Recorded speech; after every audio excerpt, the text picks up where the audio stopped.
All right, this is notes for 7b. This is factoring quadratic-like polynomials. So they're not quadratics because they have different exponents, but they are very quadratic-like. They are trinomials. There's 3 terms, and you look at the exponents, you have 4, and then drops down to 2. Anytime you have something like that, pretty much it's the trinomial thing, and you have a even exponent in the numerator.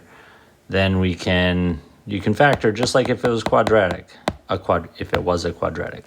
So we're gonna treat it just like a quadratic. You have your a, b, and c. So first step 1, divide out the GCF if applicable. There's no greatest common factor between all 3 terms, so we can skip that in this case. Next we do a times c, so 4 times -2 is -8.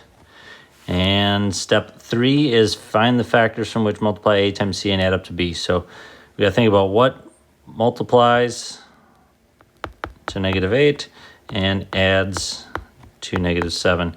And that would be -8 and 1. Because -8 plus 1 is -7, that's -8. So now we're gonna use the Punnett square. A term goes in the top left. C term goes bottom right. The 2 numbers that we just came up with, -8 and 1, will go in the other 2 blanks and boxes. They need to have x squareds on them because they got to add up to the b term. Does not matter the order where they go. And you take out your greatest common factor of each row now. So now we are step 5, find the GCF of each row in each column. So I'm going to start with bottom row is -2, because that first term is negative, we bring a negative. Top row is x squared, it's always the smallest of the exponents. First column is 4x squared, and the last column looks like it's just 1. All right, so now the last part is to regroup. If you have a greatest common factor, you'd write that first, and then the matching binomials. So the binomials are here. So we have 4x squared. That's a positive 1 because this is plus 1. Plus 1 is one of your factors. Oh, I got an exponent wrong. Hopefully you were yelling at me. That should be x squared minus 2. You should then look to see, can we look at each individual factor and see if you can factor it further. So we have, and when you have a binomial, really we're looking for perfect square binomials here. So we have, can you square root the first term? Yes. Can you square root the second term? Yes. But this is an addition. And it has to be a subtraction for you to be able to factor further. So like the second binomial has a subtraction. Yes. Can you square root the first term? Yes. Can you square root the last term? No. So that is not factorable either. So our final answer is just what we had there.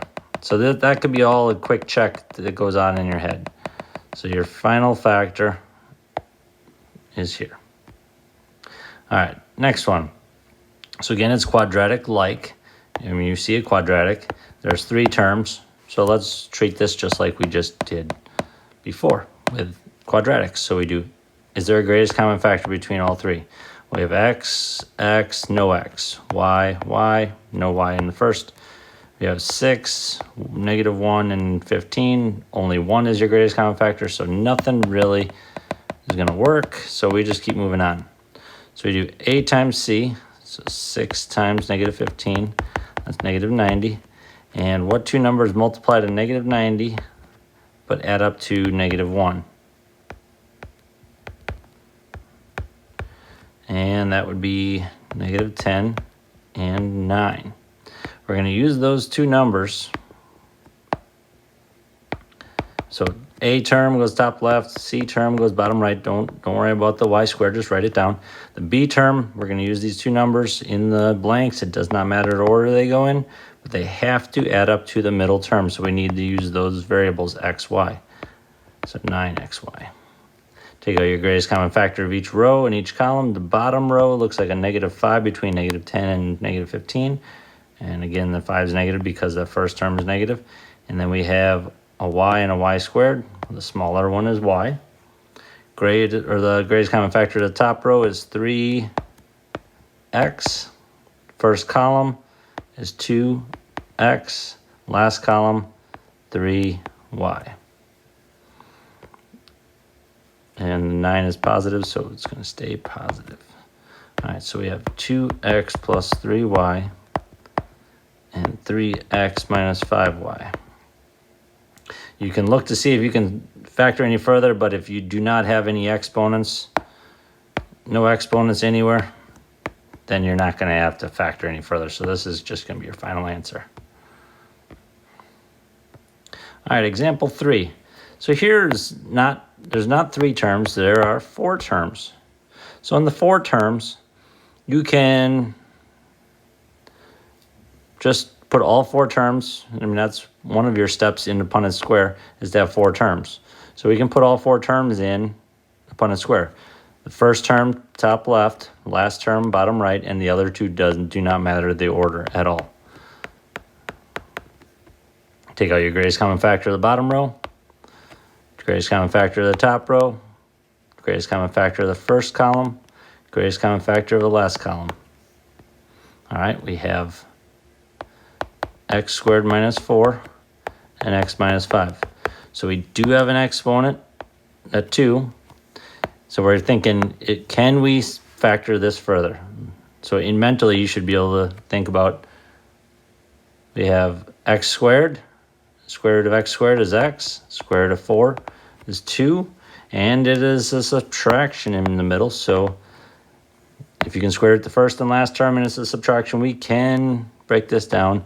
It'll be into 2 binomials. There'll be one x minus 2 and the other one is x plus 2. Both of you have x and 2, and one's a minus, one's a plus. And the x minus 5 will just come down. This is factored as much as it can be.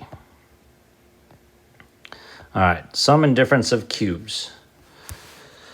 To do sum and difference of cubes, first I would cube root the first term. Cube root of 27 is 3. Cube root of x to the third is x. Cube root of 64 is 4. So in the formula, and I don't have the formula yet, so let's do the formula for difference of cubes.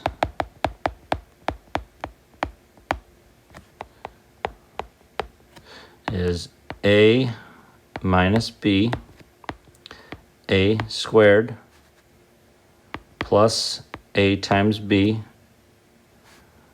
plus b squared. And those, if we follow this order, that will always hold true. So we have our a, b for example 3.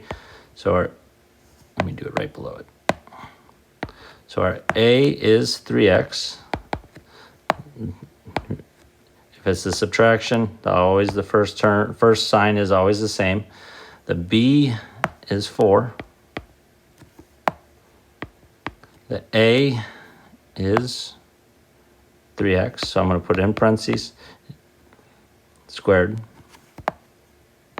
I put it in parentheses because anytime you raise something to an exponent, there's a potential for it to change, so I want to be ready for that. Plus, so it's always the opposite sign of what it started with. So it was a minus, so it's always opposite, so it's plus a times b. I'm going to put this in parentheses again because of multiplying. And then plus, and it's always positive at the end, no matter if it's a sum or difference. This is a difference one, subtraction. And then b squared, 4 squared. And I put that in parentheses. I always put everything in parentheses in the second trinomial. Second trinomial. Or the first trinomial, the second factor. So we have 3x minus 4, nothing changes in the beginning. We have 3x squared. It means 3x times 3x, which is 9x squared. 3x times 4 is 12x, and 4 squared is 16. And there is your, if we were to factor 2 factors of 27x cubed minus 64, is right there. So if you were to multiply those out, you would get 27x cubed minus 64. All right, so sum of cubes really follows the exact same pattern, except it's a plus b, then it's a squared minus a times b plus b squared. And there is a mnemonic device, a word that really can help us with memorizing the signs. If you notice, A's are all lined up. The A and B's are all exactly the same. It's the signs that are different. So if we memorize, and there's the mnemonic device is the same SOAP, so difference means subtraction. So the same sign is what it started with. Opposite sign, and this last one is always positive. And that acronym is SOAP. Same, opposite, always positive. So here we have sum is plus, so it's the same sign as the beginning. Its opposite sign is a minus, the opposite of plus, and it's always positive. So hopefully this helps you, and please come ask me any questions in class.